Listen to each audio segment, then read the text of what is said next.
অতিথি আপ্যায়নে কিংবা নাস্তায় সেমাই তো থাকেই।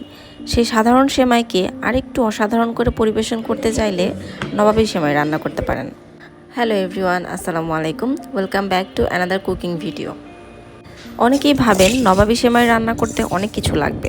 আপনি চাইলে অনেক কিছুই দিতে পারেন, তবে আমি এখানে একেবারে বেসিক রান্নাটা দেখাবো।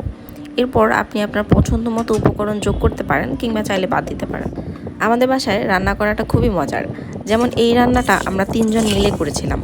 অবশ্য 3 জন বললে একটু ভুল হবে, আমি ভিডিও করছিলাম আর টুকটাক সাহায্য করছিলাম। আমার বোন মূলত রান্নাটা করছিল আর কাটাকুটির কাজ করছিল আমার ছোট ভাই। আমাদের দেখানো নবাবী সেমাইয়ের এই রেসিপির ক্ষেত্রে মূলত যে উপাদানগুলো লাগবে তা হচ্ছে লাচ্ছা সেমাই, ঘি, দুধ, ক্রিম, কর্নফ্লাওয়ার, চিনি আর গুঁড়া দুধ। চিনিটা আমরা ব্লেন্ডারে গুঁড়ো করে নিয়েছি আর দিয়েছি কনডেন্সড মিল্ক। এটা না দিলেও চলবে, সেক্ষেত্রে চিনির পরিমাণটা বাড়িয়ে দিতে হবে।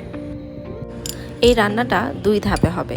প্রথমেই কড়াইতে ঘি নিয়ে লাচ্ছা সেমাই হালকা করে ভেঙে নিয়ে ভাজতে হবে। এবার গুঁড়ো করা চিনি আর গুঁড়ো দুধ দিয়ে দিতে হবে। কিছুটা নেড়ে চেড়ে আর একটু ঘি দিয়ে ভাজতে হবে। এরপর আরেকটা পাত্রে দুধ নিয়ে তাতে কনডেন্সড মিল্ক, ক্রিম আর পানিতে গুলে নেওয়া কর্নফ্লাওয়ার দিয়ে দুধটা ঘন হওয়া পর্যন্ত চুলায় রেখে নামিয়ে ঠান্ডা করে নিতে হবে। এবার যে পাত্রে পরিবেশন করবেন সেই পাত্রে প্রথমে সেমাইটা বিছিয়ে দিতে হবে। এরপর দুধ ও ক্রিমের মিশ্রণটা ছড়িয়ে দিতে হবে। এরপর কিছু বাদাম কুচি দিয়ে আবার সেমাই ছড়িয়ে দিতে হবে। এভাবে লেয়ার করে যেতে হবে।